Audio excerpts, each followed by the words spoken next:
I'd like to go ahead and call this workshop meeting to order on March 3rd, 2025 at 12:01 p.m. And do we have anyone signed up for public forum? Okay, thank you. Our consent agenda this month consists of the Board of Trustees meeting minutes for our workshop meeting February 10th, 2025, our regular meeting February 11th, 2025, and a board workshop meeting February 17th, 2025. Under personnel, we have a list of new hires for March 2025. The resignations for both instructional personnel for March 2025 and the vacancies for support personnel March 2025. Tomorrow we'll have the staff recognition and student recognition. So I'll kind of skip over that a little bit. And then we have a few items exceeding $25,000. First, renewal of Naviance Power School software for Copperas Cove ISD secondary schools. This is TIPS RF 210101, May of 20 through May of 26 for $31,449.94. This is from Perkins budgeted funds. Then we have renewal of Fortinet.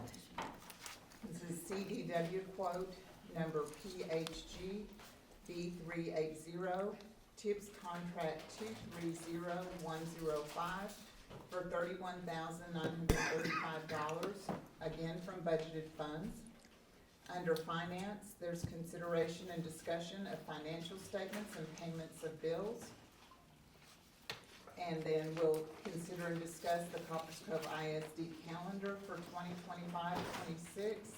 We'll also consider and discuss approving the hiring authority for the superintendent through August 31st, 2025. And consider action to approve standard form of agreement between owner, who is Copperas Cove ISD, and architect GLS, document B101-2017. And then we'll consider and discuss to approve the revised board operating procedures, and consider and discuss to approve the Texas Strategic Staffing for Sustainable Paid Teacher Residency Programs, a discretionary grant, and consider and approve to add, revise, or delete local policies as recommended by TASB Policy Service according to the instruction sheet for TASB Localized Policy Manual Update 124. Then we'll consider and discuss a recruitment stipend for CCISD employees. And our last item on the consent agenda is to consider and discuss to approve a wage and benefit study proposal. So I'm gonna turn everything over to Dr. Hawkins, and he can start going through things. And of course, under every agenda item, everybody's welcome to ask questions. So, thank you, Madam President. As we move through this, and we hit the first thing there, I would draw your attention to is hitting good things. There will be a lot of people here tomorrow night, and we want you to, yes, you see how many certificates I killed Ken signing already. But we are extremely excited for our staff and students. There are a million good things happen a day. I call it a million miracles every morning when the doors open in our school district. And it's always good to recognize those and give affirmation to the good jobs and good outcomes that's happening in our school district. The thing that I'd ask you to consider as board members, as we move into the May board meeting, there will be a kind of a parade of champions. That will be a very extensive, as you can see, the amount of certificates is here. We don't want parents to have a bad experience in bringing their child to be recognized. And so I would ask you to maybe let's consider moving that, just put into your thoughts and kind of reflect on it. Maybe moving that meeting to the auditorium so that parents won't have that bad of a experience. Because like I say, tomorrow night, there's gonna be a lot of parents and a lot of kids here, and, you know, we don't wanna get to the point that parents dread coming for their kid to be recognized because of space. They can't find a parking place. Exactly, parking and just space. And in then that just room. sitting space. Are you recommending we do that tomorrow night or just No. May? No, May. it's May. May. Tomorrow night, we're kinda locked into this group here that's coming, and you'll see the challenge, and I just think that, you know, for the May meeting, there will be a bunch more so than that. And so it will be, just impossible for everybody to come away with a good experience. And when your kiddo's being recognized, you want people to have a, you know, a good memory of that night. Right. So I just wanted to put that out there under good things and staff recognition. It Under- seems like every month it's been more and more people. Right. Our hallway has just been crowded lately, so. So we've got a, you know, in the coming days, you got a state championship chess team, and so they'll be here as well, and we're proud of them. Anybody to win state, Right. that's a great feat on any level of any activity You that bet. you do. Quick question, Dr. Hawkins. Since we're talking about that, can we decide way ahead of time as we look at next year's school board meeting agendas? As Curtis gets those things in, or whoever gets those things in, if we have an overabundance one night, to make that decision to move the board meeting to the auditorium for that particular month. Absolutely, and you know, I'm still learning y'all's cycles that tradition has held in the district. But I don't know of a district in the state that the May meeting isn't very heavy. Right. And so from just a participation standpoint is what I'm talking about, not necessarily a content standpoint. But yeah, we need to calendar that, if y'all are amicable to moving that meeting, and so that we'll know every May that we could meet there. Well, that, not only just May, but I mean, other meetings during the year is, because as the comment was made, we seem to be getting more and more recognitions every month. Right. So if we have a month that we know we're going to have a ton of them, make the decision early enough that we have moved the Right. board meeting over to the auditorium. And sometimes we just don't know, like the cheer. The Yeah. cheer was a top 10 finish in the state cheer competition, and we tried to get them in last month, and because of their scheduling, we couldn't get them in. So sometimes those schedules finagle to, you know, their competition was in January, and here we are in March, you know, acknowledging. But the May one, definitely, that, Yeah. I agree with that 100%. Do it every May there in the auditorium, because, And there may be another, I mean, you know, if you split and have a December one, you know, a December parade of champions, and, you know, I know it's a, you know, kind of inconvenient sometimes for people to think, well, where are we meeting here or there, and, but that's a great problem to have. You got so much success you have in a movie board meeting, We can, not yeah, a bad thing. we can have the workshop here as Right. usual, and then remind everybody, hey, tomorrow, it's a, and we don't have to worry about parking places. Because so often, if we come a little close to the meeting time, we don't get a parking place. That's right. So, even with the cones out there, people like to ignore the cones, so, you know, Yes. sounds like a good idea to me. And I'm sure all over social media, hey, the board meeting's been moved, so anybody that ever follows on social media, they'll see it. I think the only trick would be making sure that Curtis can get video there, which I think we can get that done. Under the, purchase over 25,000, you have the, Power School purchase there that is budgeted funds, and that's for your LMS system. That is a renewal, nothing new. As, the renewal, under the CDW quote there, that is antivirus, for a district, and that is budgeted funds as well. I know that, moving the meeting up earlier has kind of caused a haywire with Cliff and business, but you know, we're committed to making sure that that information goes out each month and into your packet, and as our meeting times kind of space out and schedule, those things will level off as well. Any questions on anything so far before we go to school calendar? Amanda has taken the school calendar through our normal process of calendar construction, and that calendar looks almost identical to the calendar that we currently operate off of. There is, you can correct me if I'm wrong, Amanda, there is a 1 day's difference. And so if you consider tomorrow night and approve this calendar, it would be, our teachers are on a 187-day contract, and you would be approving a 186-day work schedule for them. There's nothing wrong with that. Districts all over the state are doing flexible things with calendars. For an example, 4-day school week is an example of a flexible calendar.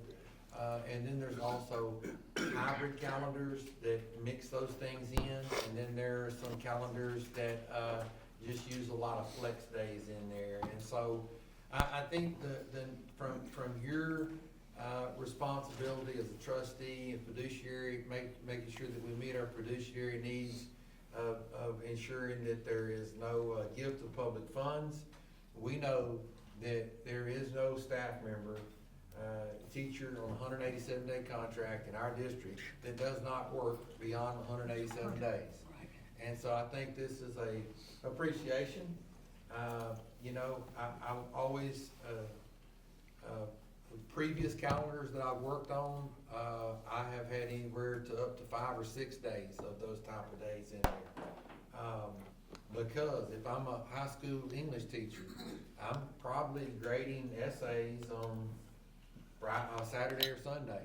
And I know that AI has changed some of that, but nonetheless, that there is a large workload.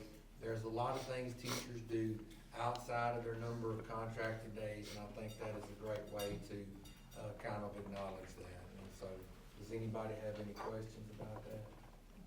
I know that our spring break was a little different this year than normal. It didn't go with the other districts around. How about next year? It's the same. It doesn't match the other districts, but it does match CTC.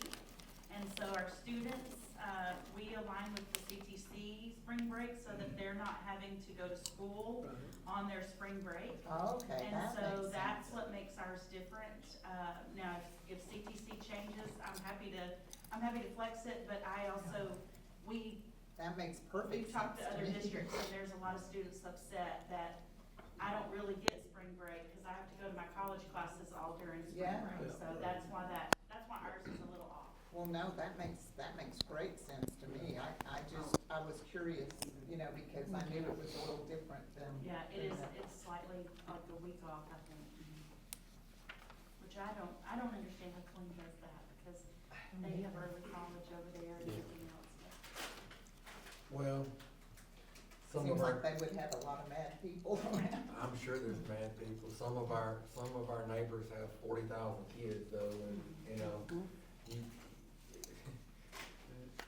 Colleen. their percentage of early college kids in 40,000 student district versus our percentage of early college kids, in an 8,000 student district, kind of, it starts to intensify the smaller you get. If you're in Lampasas and your early college kids so that number, that pool kind of grows, in regards to just per capita students. Oh, yeah. Thank you though, because I didn't realize Well, that. and Colleen's, I just pulled it just to verify, Colleen's spring break next year is the 16th through the 20th. So I believe that matches It does. ours. It matches Okay, so ours. Oh, so they maybe went they back. changed it. Yeah. Well, They went back. They probably said, whoops. That's a good democratic process and feedback going on. So G is discussion and consideration of approving hiring authority for the superintendent for August 31st through August 31st of 2025. I think that's a really scary thing to do. No, Well- I'm teasing. That's what needs to happen. The things that school districts that don't do that become so cumbersome in their hiring process. Number one, y'all have to meet much more. Because if you have a person that's sitting here wanting a contract and the board has to approve that contract and you have to post and 72 hours later, you can consider hiring that person. But prior to that, no one can hire that person, and guess what? The district that's next to you, that superintendent has hiring authority, has probably already hired that person before you can post and get a board meeting done. So the nimbleness and the flexibility of that process is imperative. With the greater shortage of teachers, the way that staffing has changed over the past decade, and especially since COVID, you have to be aggressive in the hiring process, and you have to have processes that can quickly align to get people onboarded in your district to be successful. Those districts that are more successful will fill in spots of people who retired or just attrition of staff, are the ones who do those kind of things.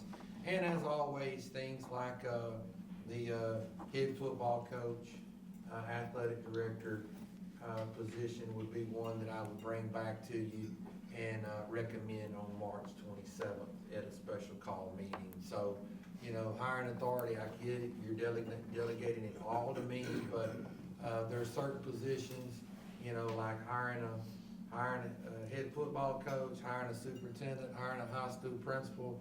All of those things are controversial hires because every decision you make is embroiled in controversy. Whether you play somebody's child or you don't play somebody's child, or whether you make a decision as superintendent on whatever the case may be. As you know, social media has a huge megaphone, and folks like to use it in a sporting manner to criticize things today. And so want to make sure that the board has the opportunity to consider positions of those level of stature, just so that, number one, the applicant can see that there is support beyond one person in coming into a job, that there truly is an ownership of a team of 8 that bought into that hire. So, Well, of course, that makes perfect sense. questions on that? So you said you'll have an applicant or a finalist March 27th? Okay. Lord willing. Oh, You know, Lord willing, I don't see any reason that we could not do that. I was contacted this morning, by Dr. Taylor, who is a search guy partner in TDL, and he, is elated at the interest in the job. And so he feels like that, that folks will be happy with the process and the applicant pool when it comes down the pipe, so. Good. Good. What is that noise? There's that fire truck over there, Oh, just in the okay. delay. The apparatus is being I lifted. didn't know what it was. Okay. They're coming. When it hits the roof over here, Sherry will know. Okay, good. The next item on the agenda is the consideration of the agreement between GLS and Copperas Cove ISD. And so the person that I'm recommending for tomorrow, the firm that I'm recommending for tomorrow night is GLS. I have worked with that firm in previous districts, I guess I should say. Very reputable firm, very high character firm. To me, and working with them, I know that their values of design align up with my values of design. As I've told you before, I was raised by a World War II veteran and who was very frugal with his money. Anybody who grew up in the Great Depression, as you know, had a very thrifty way of doing things. You know, our kids deserve the very best that we can give them. And that's in curriculum, that's in staffing, and it's in facilities as well.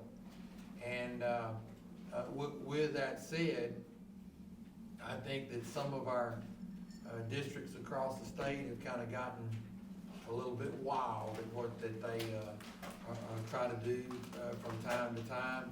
But if there's one thing that I can tell you about the GLS brand and my experience with them, it's been that they have a very high-quality product at a very excellent return on the investment for the district. And so at this time, I'll ask Mr. Lassiter to please, I'll turn the floor over to you and you can visit with the board with your team. Well, thank you, Dr. Hawkins. It's been a privilege to work with Dr. Hawkins at other districts. I'd like to, I'll give it a second to get the screen up. But it's always been our philosophy, and I grew up under a World War II veteran dad who was very frugal and didn't believe in wasting money or doing things that were extravagant. But I think we've been able to blend the values of delivering very quality work to our clients at a very competitive and reasonable price. And with me today, I'm Larry Lassiter. I'm the president of GLS and one of the founders back in 1983 when the company started. So we've been in business for about 42 years. This is Courtney Kelly. She's a licensed architect and head of our architecture department, vice president of architecture. Jennifer Sitton is one of our lead architects, project managers. Jennifer is in our Bryan office, and Courtney is in our Lufkin office. And you can see the names up there on the screen. You can go to the next slide. Our company started out in East Texas, and that's where we met Dr. Hawkins and worked with him on several projects. Over the years, we've grown and expanded to over 100 employees now. And here's our board of directors that are from various locations around the state. And our offices now are in Lufkin, Bryan, Tyler, Waco, and Groesbeck. And the Groesbeck office is primarily a surveying office. It's kind of close to kind of between Waco and Bryan. The other 4 offices are offices where we have full discipline support for engineering and architecture. One thing that sets GLS apart is that we're a full-service design firm. So we have architecture, structural engineering, electrical, mechanical, plumbing, civil engineering, landscape design, interior design, all under one house. So we don't have to go out and find another consultant to work on a project, and I can just walk across the building to go ask questions, so we're all there together at one place. And what that does for Copperas Cove is that's single source of responsibility. So if we've got a mechanical issue, you call me, I go straight to them. We don't have to call several different subcontractors. It all falls under GLS. Better communication. We have meetings once a week when projects are going out, so we can make sure it's all coordinated, which in turn has better coordinated documents, fewer questions and delays during bidding and construction, and which is just a better overall project.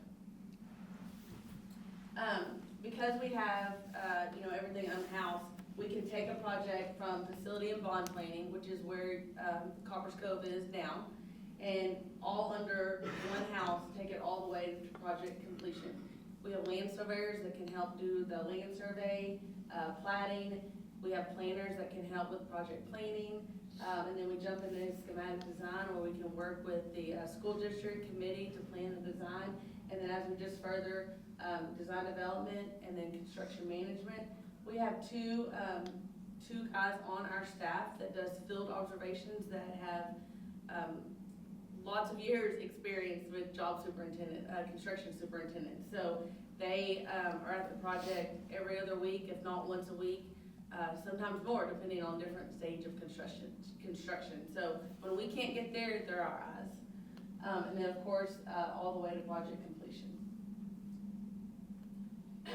And this is just a video that shows. Are they in-house as well? They are. I hope. They are. These are just a few projects to show you that what we have going on right now. This is Canton ISD's new high school that just broke ground, a couple of months ago. It's 1,100 student, new facility. The auditorium, band hall, media center, cafeteria. On the same piece of property, there's also a multipurpose with the indoor practice facility and a gymnasium. And it butts up against their existing stadium. Had an ag barn and a CTE facility as well. And then this is Coolidge Gymnasium that just completed last year.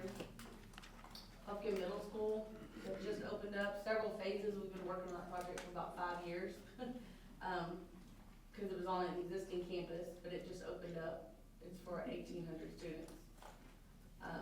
Lufkin Multipurpose Gymnasium there on the end, that was their existing track and stadium. This one said about 2,500. Baseball, softball field and sports complex, which is adjacent to that gymnasium. High school renovations at Madisonville, we took the old 70s building, put a new front of it, and then added a cake wing on the other side. So this is a multi-purpose that the people can come in on the outside. I don't know if you can stop it. But it has cake facilities, culinary arts, an auto tech, wood shop, all those types of things. And then this is Madisonville ISD. It's an existing building that we're adding on the bottom is their new Marshall. Sorry about that. That we're adding the new CTE down at the bottom. It has new welding, auto tech, and wood shop, and then a new multi-purpose on the top. And then we're giving their whole school a new fresh update to match the new construction. And a renovation. Everything on the inside is also getting completely renovated to have a fresh new look.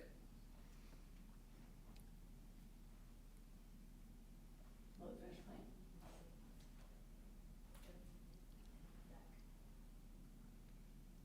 What was the drive out cost on that Canton High School? I know you told me square footage, but what was the overall cost? The overall cost was around $330.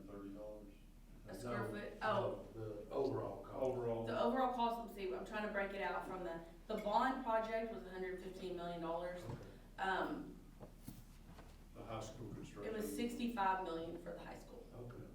Yeah, What year was that bonded out? Or what year did that? Last year. last year. Really? It had 1,100 students. 1,100. 1,100 Yeah. students. Yeah. So. And that was from ground up, right? It's a brand new site, and that site is a very challenging site. It's in the floodplain. So we had to do a lot of extra flood studies, bridges. We had 3 bridges on that project. So I would say on a typical clean project, it wouldn't cost that much, but, I think you'll have no hassle here, right? Because we have hills and. Yeah. it's all flat, right? Doesn't rain. It'd be good. 25 is good. But what that does show you is how we're value driven. That rendering Yeah. was done before, and you can see what they're gonna get. We didn't have to value and engineer anything out. My team worked really well, putting together a really nice state-of-the-art facility at a budget cost. So Livingston High School was built in 2012, I think that's the last one. and that was a $60 million project. But if you built it today, it would be about $120 million project. Now, that did not include, that includes CTE, that included a field house. That did not include any of the sports stuff that once the pocketbook was empty, they looked at the old new superintendent and said, hey, you gotta build brick without straw. So you gotta go figure out how to put the sports stuff in there. But that high school, is about 1,250 students today, but it'll run up to 2,400. Oh, it will? So, Wow. yeah, but, so, And then this was a new intermediate school and elementary school. There's an existing elementary, and we added on an intermediate school and had a connector piece in the middle. So when you walk in the front entrance, you can decide to go to the elementary school or the intermediate school. They're bulldogs too. That's A cool. lot of bulldogs. yeah, y'all Used to just be say intermediate, Bulldog right? went blue though, I mean, Yeah. it looks strange. Yeah. Was 56. And then Holly Parsons, Parsons was about pre-K 4. and then May Stevens went strictly to pre-K. It had 2 large gymnasiums with the center curtain in the middle so that they can use it for intermediate or, intermittent. And then this is a new, CTE facility that we did at Rusk ISD that had floriculture, print shop, a very large shop. You can see one of the largest shops that we've done. I think the shop alone was about 20,000 square feet, so. really Y'all nice been working facility. in Rusk for a long time, like Mhm. decades. Decades, we're also working on their new, bond that's coming up in May for a new elementary school. So. We kind of didn't stop it, there's a slide there that says what sets us apart. The things that set us apart are, you know, the things that we mentioned already about our multidiscipline in-house. It's all. We listen to our clients, we're not here to, win awards for GLS, we're here to win awards for you guys, to make it a success for you, so we know our role of service, we're serving you, not, and giving you what you need and not what we want. We're also, as we said, multidiscipline, have all the disciplines in-house. Our designs, I believe, are real, unique and innovative. We haven't done cookie cutter schools like a lot of places you see. Well, I can recognize that architect that did that school over in another town. Ours are not cookie cutter, they're unique to, because every place you go, and many of the places we've gone, we had existing facilities we had to try to pull in and blend into what we're doing new. Our goal is at the end to make everything look new. And I could take you through some of our projects like Madisonville and Lufkin's new middle school, which was part new, part old, and you walk through that building and most people couldn't tell what was old and what was new, and all is updated. Marshall is the same situation. To kind of touch on that, I had a meeting with the client and they have a program manager and, we're just getting started and he said, oh, this is not gonna take you long, don't you have the elementary school already ready, just put out there? And no, every one of them is unique to, GLS, so. We want to hear what you want, Yeah. and every site drives some of the design issues to fit on the site. And the last thing I did mention, it's not on the sheet, we brought you Bulldog and GLS cookies to enjoy, so be sure and take some of those home with you, or eat them here. Walmart. They're Yeah. beautiful, I don't know if we can eat them or not. Yeah. They are, yeah, Yeah, absolutely. it does. Smart. You could just look at them. Take pictures, John, put them on Facebook. No, don't put them on Facebook. If I tell you that once you eat one, you'll be like, okay, I don't have a problem Really? eating one. Okay. They're I'm good. not gonna make it home. If you have any questions, we'd be glad to try to answer any questions you have. Obviously, right. Colonel had a question. So I gotta ask, is, you have it on there, cause I think we're gonna tax your ability to be innovative, right? As well as unique, problem solving, all sorts of stuff. But I love that, right, as a fellow engineer, right? That's what we get, that's what happens. Give me an example of what you say innovative, what's one of the most challenging things you've had to overcome on, let's say, a renovation, right? Renovation on an existing facility, give me something that, or. The one that jumps out to me, and I'm sure Courtney would agree, Bridge is thing. Lufkin's new middle school. It's an 1,800 student capacity middle school that was built on their old high school campus. That the earlier buildings were built in the 50s there. Of course, there were about 20 buildings and 120 exterior doors that was built like old school way. You need more classrooms, so you go build another building. Right, And then you put a sidewalk and a canopy connecting them. And add to that, so we had 20 buildings, we ended up saving about 5 of those buildings. And the site is not level, so we have all these different levels within, so we had to figure out a way to connect it, so the finished product is a school that you can walk in, the entry, and once the students are in, they can go everywhere to every part of that campus without going outside for all their activities. So it's a very safe and secure campus, and it was Good. one of the more dangerous campuses I've ever seen, so. And obviously, it's probably seamless, right? When the finished product is done, it looks seamless, like it was It originally does. designed that way, right? When you walk through the interior, you can't tell when you're in the old facility, It's so, awesome. That's, yeah. So I'll tell you a story too, that, you know, Larry's kind of moved on past, you know, I mean, these are more recent things, but I think y'all won an award even at Woden. You know, when I went to Woden and I left Diboll and went over there to Woden, my principal, my two principals, secondary principals came over and visited me and they said, man, what have you got yourself into? You know, when you go around architecture in the state, different communities drive different styles of architecture. Like, there's some that's got maybe a brick plant there, and they build bricks, so guess what you're gonna build your school out of? Bricks, right? And then like in Diboll, what did you have? You had a forest product deal, so, you know, you're gonna have to have some type of their forest product when you're building. Well, in Woden, there is very landlocked with a bunch of pine trees and chicken houses. So all of the schools that was built looked like little chicken houses. You've seen chicken houses. Yeah. They were all little chicken houses. And so, but they'd gotten into a real bad state, and so they came in, it was a uneven site. You had a junior high building that was built over to and everything is on one site. So kindergarten to seniors in high school is all on one campus, on a 75-acre plot of land. And so over on this side of the hill was the junior high, and it goes down and it had a huge basement dungeon-like deal on this side. Over on this side was existing elementary, and then the little chicken houses was all in between. And so what they did was they cleared the whole thing, and they went in and designed to where everything was connected. So from K to 8th grade, you could walk the hall and go into one shape, form, fashion.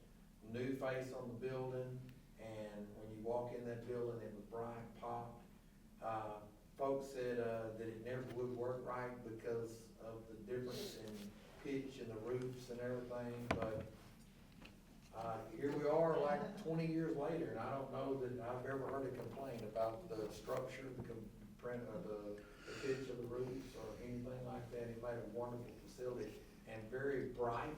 It had very popping, bright colors. Kids were extremely socioeconomically disadvantaged, and so I wanted their experience when they walked in those buildings to be bright and vibrant colors. And Your mascot's a rooster? That's where the rooster come from. Okay, their mascot's a rooster. The project won a value award, from, Tossa Tasby, and it was one of those deals where it was, you'd look at it, and you'd think it cost a lot, but it didn't cost a lot at the time. Of course, back then, we could build schools for $100 to $150 a square foot. The price has gone up. It's only doubled. But at the time. Tripled, yeah. Most schools were being built for $200 a square foot, so they got and we remodeled a lot of the existing, so when you walked in the building, it looked like you were in a new school. So all the chicken houses are gone? They were gone? I Yeah. thought you incorporated them into the front of the place. Well, they were eagles. I just didn't think the Woden Eagles need to look like chicken. Chicken houses, okay. We've since done their junior high, new junior high. Right. New middle school. Right. And the administration office, Administration. you know, my first interview was, Haydock Block, all behind it, one of my board members called, said, could you get the ag shop to build you some cabinets back there? Looked like you're being interviewed in the restroom. And so, but Brady's got an all-new complex, so it was nice. What else, y'all? When you said a multi-sports facility, what other, like, is track, soccer, what other sports can y'all do in the, In that, indoor facility. that one? It has, netting for baseball and softball practice. Oh, Yeah, and they're gonna use, band's gonna practice in it, drill team, football, you know, they're gonna have all sports in there. And it's actually, that one is air conditioned, which is one of the for first Texas ones heat. with the air Most, conditioning. yeah, most, all the ones that we've done previously are not air conditioned, but this one is. No. No, it's not. Carthage, we did theirs, and you've probably heard about Carthage and some of their success, and we're not taking credit for all their success in sports, but, football. yeah, they had their playoff game here at Bulldog Stadium.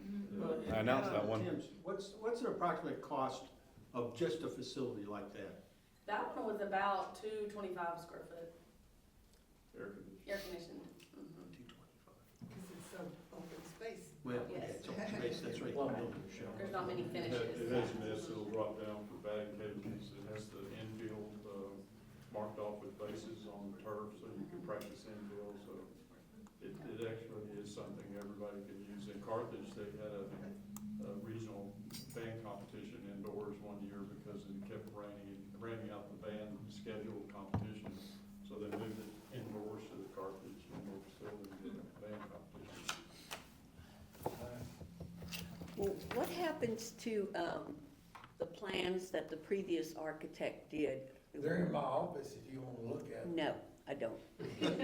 Well, they were really neat. Yeah, Yeah, they're in my office. Dr. Shuck had them for me, and I've reviewed them. Dr. Shuck walked me through a lot of the committee interactions, the prioritization of the committee, recommendations of the committee and everything. And it's like I said in the take two with Hall, is I just thought, and in my interview with y'all as a board, we need a fresh set of eyes. yes, And we need somebody to rethink things and to make sure that we're doing things as financially sound as we can, but also giving our kids the type of facilities that they deserve to compete and be educated in. Right. absolutely. And get a return investment on it too as well. Yes, yes. And I'm sure there's some really good ideas and all that. We'd like to dig into that information with you. Yeah, I wondered, would y'all look at that and then, or we're basically starting over then, right? Well, to some degree, I think the needs are still the needs. I mean, when you look at our facilities, we've got aging facilities, we've got facilities that there's not really been a vision for a long-range plan on. We've got facilities that are inadequate. You know, if y'all want a tour, I'll be glad to take you to some of those facilities and let you look at them. The culinary arts one is just shameful that we're in the situation that we're in with that. There's residential ovens, and those kids need to cook with commercial Yeah, equipment. that's right. You know, I say a lot. You know how to build a good house. Yep, Hammer. You gotta have a good hammer, right? Yep. You gotta have good tools. And if you want kids to be able to have skills, crafts, and trades, then you gotta put things in their hands that prepare them for their occupations outside of their post-secondary experiences. And right now, it's just really inadequate. And then, you know, our culinary lab is, we got the culinary lab will be across, the cosmetology lab will be across town at the Mark Walker Magnet Career Tech Complex. And so we'll be, you know, educating kids over there because we're out of space. We right, have no space to do some of the programs. And Yeah. quite frankly, our career tech programs need to double in their quantity of what we're trying to do to give kids more opportunities. The things that we do from an educational standpoint is excellent, but we need to change their environment and then change the quantity of what we're trying to educate kids with so that we're preparing more kids for different occupations. I mean, we know we have old facilities. Mike Wilburn went to some of those schools. Back in the 1800s, Mike, was that, what was it, 1899, is that what I'm right? 1883. Avenue E began. I did go to Avenue E. I did too, so I can't say a thing. That's why I'm saying something, because it includes myself as well. Well, obviously, for all we're doing here now is, this discussion is bringing them on board, right? Sure. That's it. But I'm gonna, I'm gonna echo, Sherry is, I'm looking, gotta have a new set of eyes, right? Yeah, Fresh start. that's right. No preconceived notions. I would like to, no restrictions, no constraints, just get after it, let Blank slate. them let them loose, Right. right? Well, we Completely have blank to have a few constraints as far as our taxing. Oh, no, that's, well, yeah. That too. Well, I mean, I would love to say no restraints. But it's a blank So Elon slate. gives us Draw million. something Yeah. that fits. Only? yes, And these are neat. With a B, with a And B. hey, Well, when I say preconceived notions, right, I mean, obviously, we got, let's say limitations in this tax, but, there's, as we've gone the last 2 years, especially with this last bond, I'm gonna, Don't start downgrading stuff, just let it go. I mean, I don't wanna hear anything about the bond. no, I just, again, that fresh start from, going at it, right? Yeah. I think that's the way to go. I do too. Focus on a new fresh start. Well, and you know, Ms. Manning talked about constraints financially, but here's the thing about it is, every entity has a financial constraint. We have them in our own capacity. But I also think that like Dr. Myers at Livingston, he understood that as well. They passed a bond, but there's also a future footprint for expansion of auditoriums, of additional classrooms. I was able to walk into that district and they had kind of a long-range plan for facilities. And so when I was able to navigate the $35 million need of a 100-year-old stadium, and it wasn't 100, it was 90-something. But 90 is closer to 100 than zero. So you got a 90-year-old stadium that is not turf, that the lights are down on the field, not back behind you, that I've seen deer stands about as big as the press box.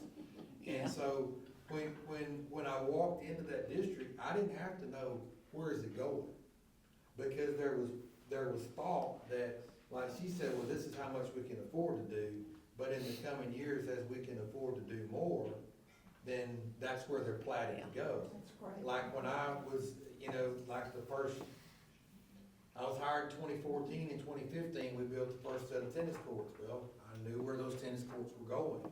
And so sometimes you plan and you know that those things are footprinted to go in certain places because you don't have the amount of money to buy those things, but you know that the money will come in the coming You days. probably don't know you have tennis courts on the high school that are where parking is now. As you come into the front of the Yeah. high school. It's in the rear of the building. Did you know that? We had tennis, we used to Oh, have in tennis the courts past. there. Yeah, Oh, it I worked see, in the tennis past. courts. Yeah, I was So, trying to I think of the mean, bond deal. No, I no, was no, like, no, I missed no, that. no. It's just kind of funny to, when I drive there, I think, oh yeah, They're these on were the the, courts. I'm parking on the tennis courts. Anyway. So what determines, when you look at a building, what determines like, hey, we can save this building, we'll just gut it? Or what determines, hey, we need to tear this down? What determines that? There's a lot of, the age of the building, the structural capacity of the building, the plumbing, basically the building systems are still, the structure is still good and the building systems are still good, it's usually worth saving. Savable. Say, okay.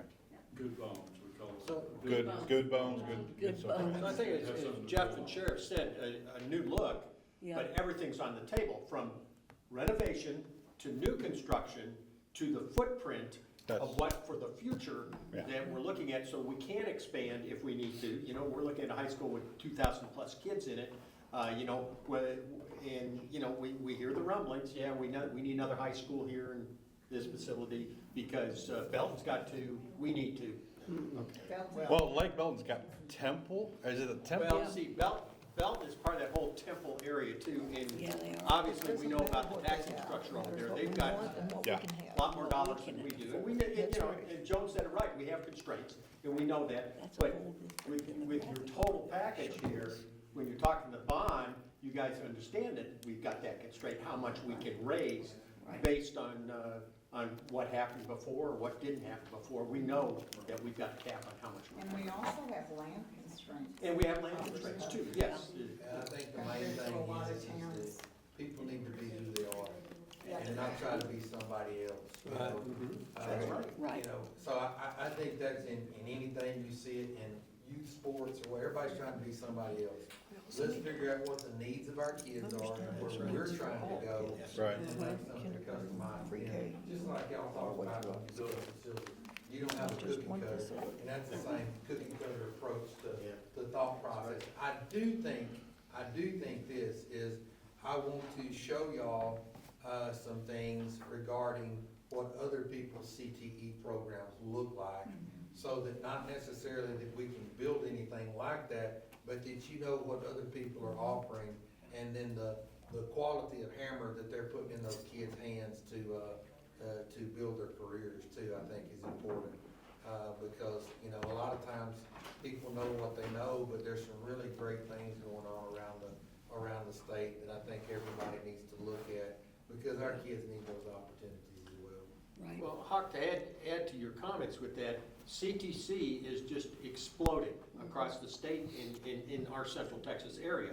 It's obvious based on the good stuff we're seeing in the paper, from whether it's our kids here doing real well at a competition, to whether it's Colleen kids doing, it's all being in the paper. So CTE has exploded, and we need to keep up with the times too. You know, the culinary arts is just a great example. We've got some fantastic kids in that whole program, and yet we don't have commercial ovens. And having worked at the high school for the 20 years, it's always been that way. They've sort of gotten, I don't want to say hand-me-downs, and Mike was there too as my principal. They had stuff to do things with, but not at the level it is now, so it's improved. But obviously, we can take another step upwards with commercial ovens, or whether that's a renovation, whether that's a whole new construction or whatever.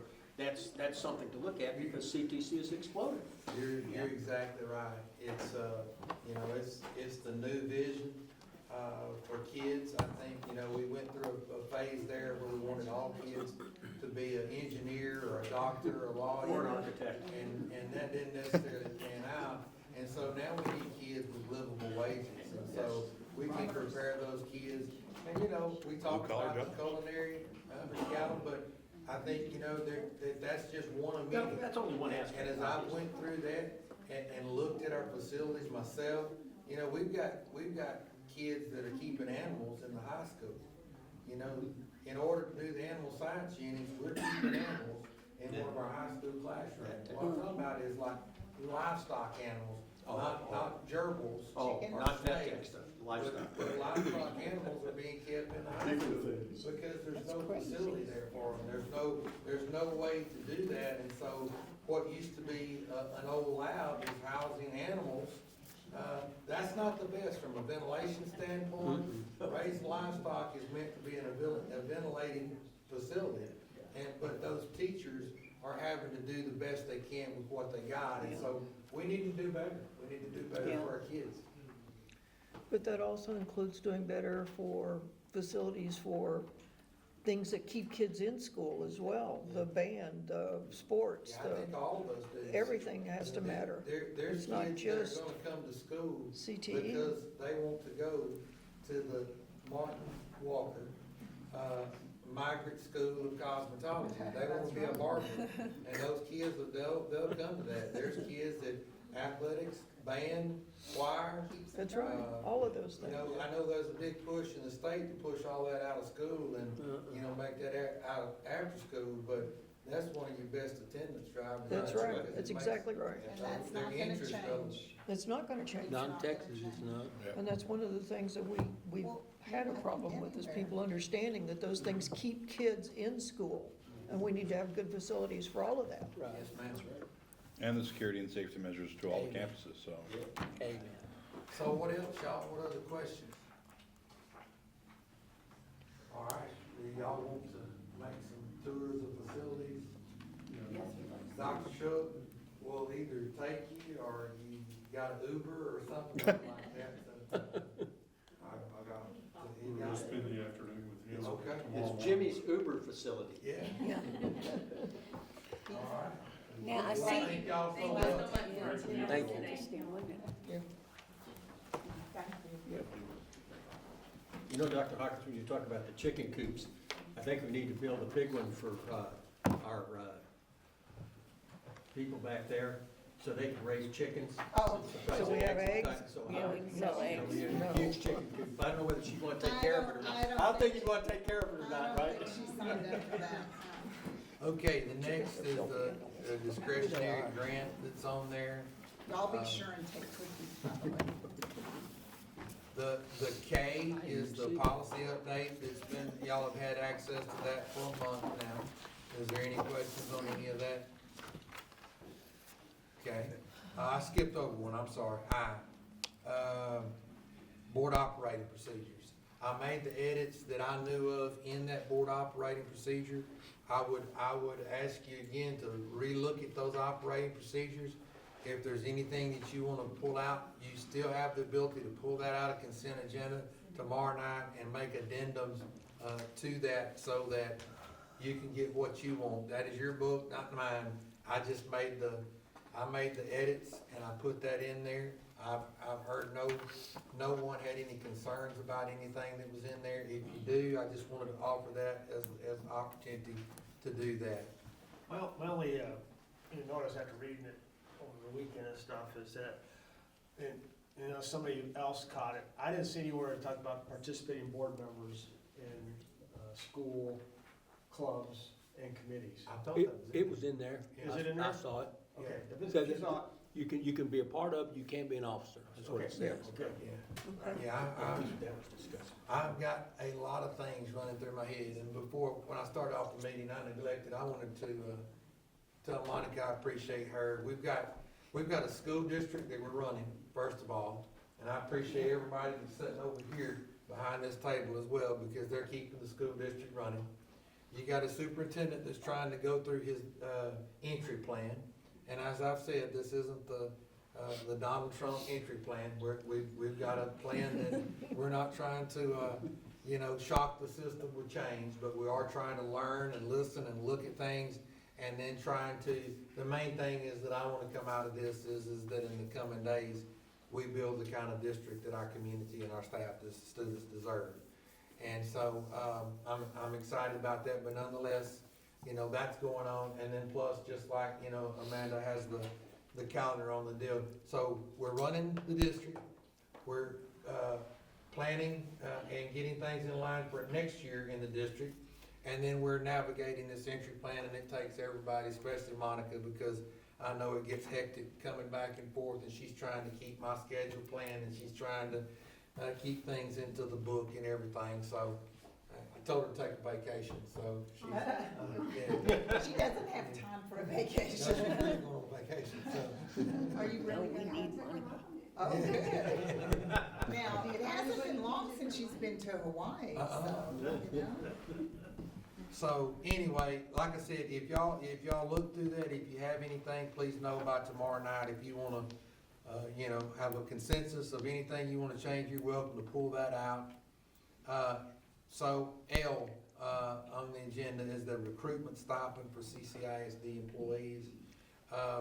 I recommended putting that in there just from the standpoint of there's no more powerful recruitment tool than 1,300 people working together to pull people into the district that shares your values and people who you actually feel like that you want to teach with. And I've used this stipend in the past. It is a stipend for those professional slots only. It's primary aimed at the teaching slots. If you are in a position of hiring capacity, decision-making, you're not eligible for a spot. So like,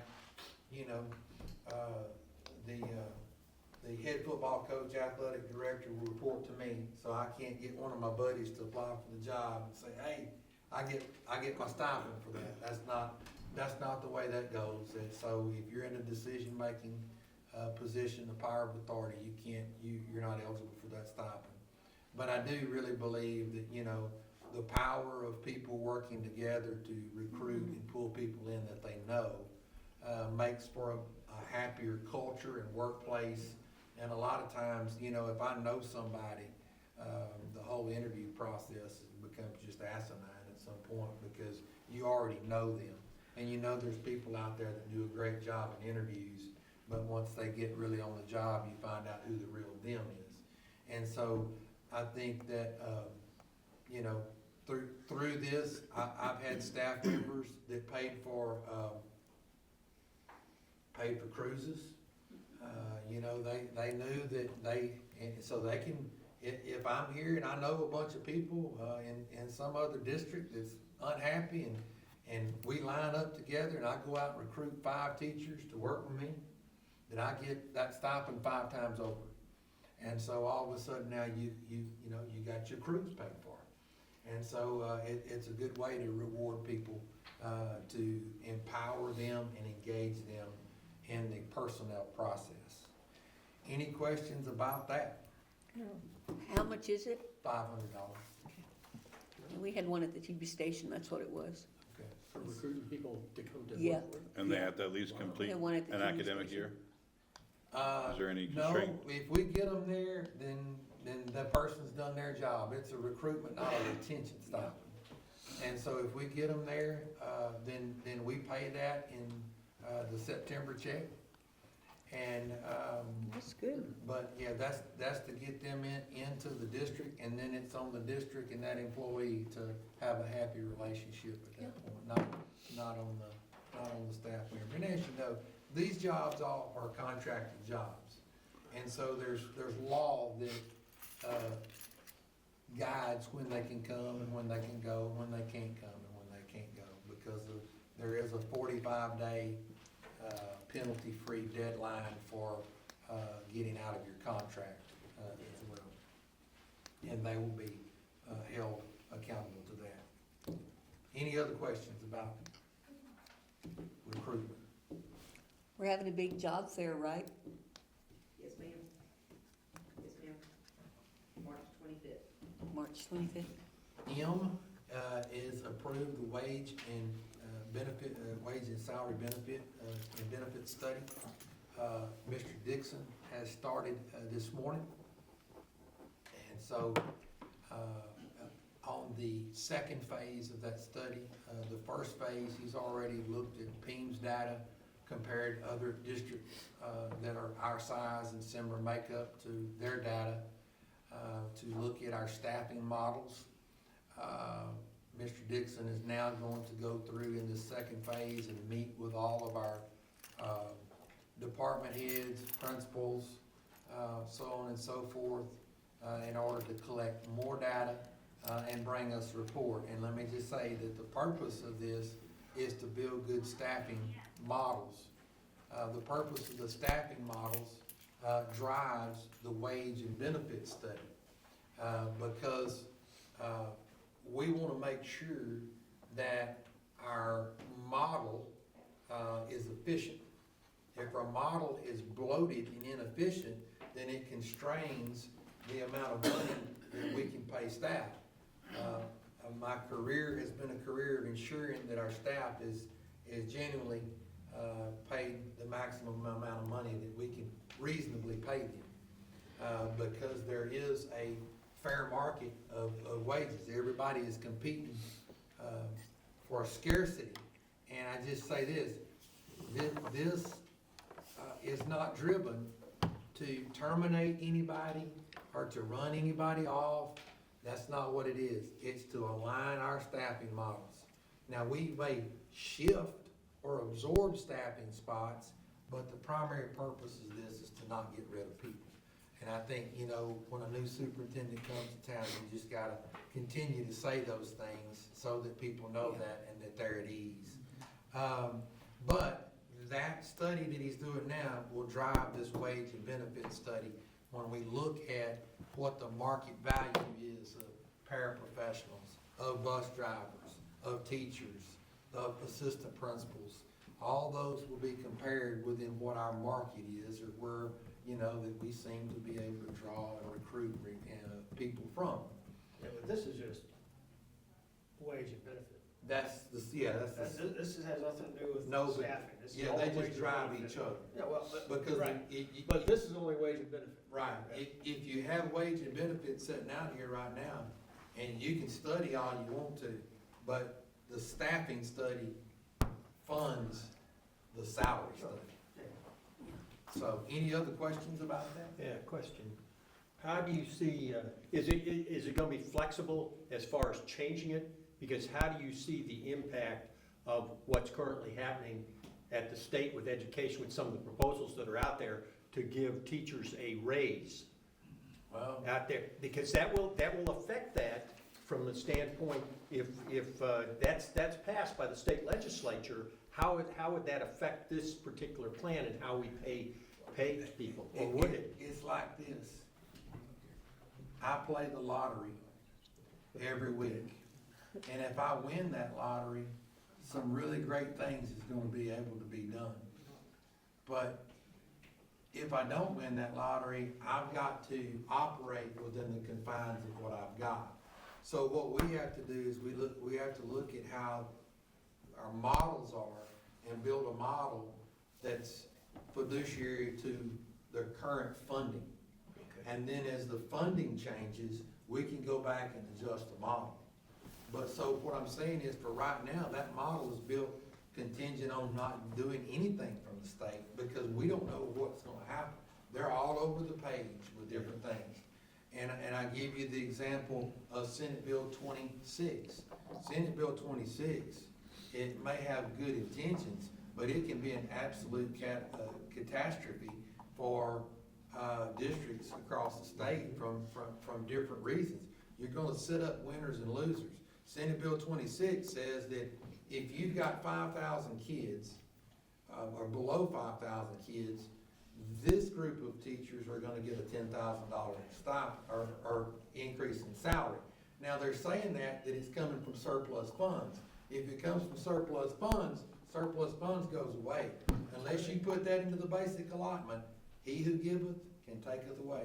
Yeah. Those districts that are above 5,000 students will get $5,000.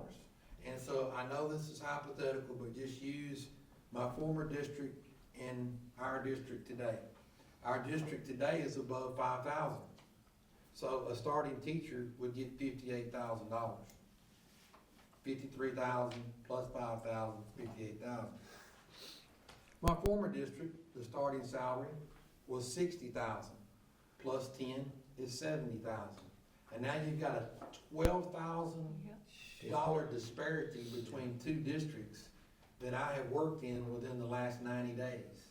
That's not right. And so that law is horrible. So I don't know where it's ever gonna shake out, but the state should never pick winners and losers. Give that to you as a local board of trustees, and then let you do the studies that's unique to your district and appropriate those funds out to where your needs are. Yeah, no, I'm not arguing about the fact that we need the study because fair market value is what a lot of government entities use anyway when they do their staffing and hiring. And take a look at that. And, you know. But for us, and look, We look at what does the it matter? market. If the state is allocating, right, no, for us, we're talking about, it says right here, market competitiveness, right, so that means us. Why should it matter? Why am I concerned with what the state allocates or is proposing allocation right now? Yeah, because we can do better than what we've done in the I'm past. just, again, you're asking, this is consideration, right, for the wage and benefits study Yeah. across the board. I'm not gonna, I don't think, I'm hoping that this does not involve looking at what the state's gonna allocate, proposed to No, it allocate doesn't. across the board. It doesn't all, Right. it looks at where we are today and uses the staffing study to fund the salary study. Yeah, maybe my question, I just want to make sure that we were flexible enough, because we don't know what's going to happen with what the legislature's going to do. Flexible enough Because if the state to allocates adjust it, if right, something happens. Well, yeah, but If if the they, state allocates it, that's where it's going, and it should have no, but if they don't allocate it, that doesn't go for anybody, so the market Yeah. remains the same. If It it might doesn't die in the allocate, house then and we're it doesn't dealing get with what we're dealing with today, if that makes sense. yes. You see what I'm saying? It does. All we know is what we got today, and we gotta pretend the state's not doing anything, I guess is what I'm trying to say. But if they do something, then that affects our budget You, ultimately as we plan for salaries in the budget cycle. Yeah, You know, but- because that's primarily how Right. most of our money goes towards. if they do, and I feel like they're gonna do something, but Yes. for the purpose of the decisions that we've got today, This- we've got to make the Based on where decisions we are based on the today. checkers on the table. Check. Right, I agree. right. All right, anything else? All right. We have several information items. We have the campus reports, the SPED report, athletics, operations, safety and security report, technology report, and we have our calendars for this month and April and May. One thing on the calendar, don't forget Wednesday, I believe at 3 p.m., we have our entities meeting right here in the boardroom. And so if you can make it, 3 o'clock Wednesday, try to come. If not, we understand. 5:30 is a picture. 5:30 is the picture tomorrow. As I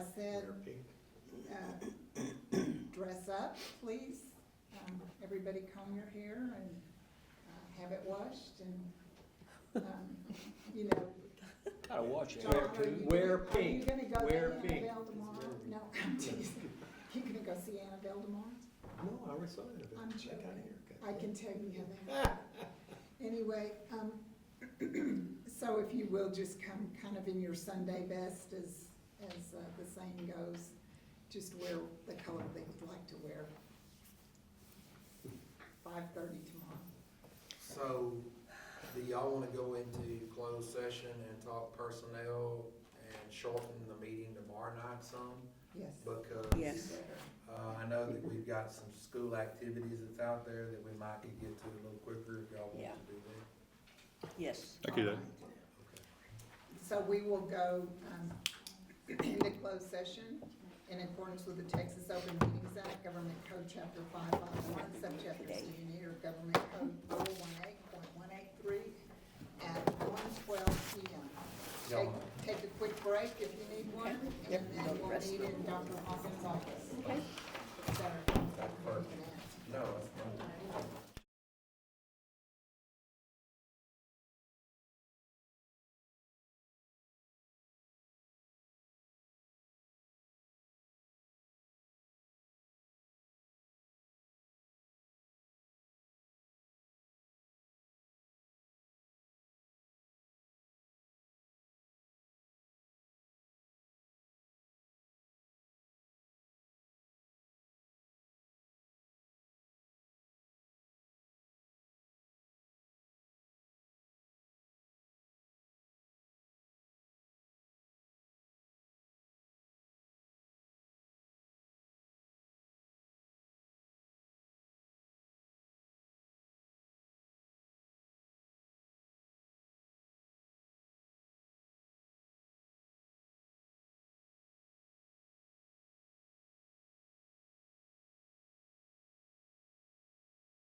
Curtis is still here. Gee, the lone survivor. Curtis, that's funny. He is not the weakest link. Thank you. How do we know that? Because you're here. Cause I'm here. But also, it's a lot quieter. I don't have you parading through my office. You can get things accomplished. I don't need that letter. I will say, board meeting days are always my most productive days because it's so scripted, you have to be. So scheduled, Yeah. right? Yeah, everybody is, Yeah. not just you. I can't speak for other people, I know what happens with Do I me. need to sign it? Yes. Well, that's good. Well, I don't have a pen now. Here you go. You got one? Thank you. Doesn't mean I want y'all meeting every day though. All right, we'll adjourn our meeting at 3:04 PM. According to that Adjourn. clock. You're Adjourn. adjourned.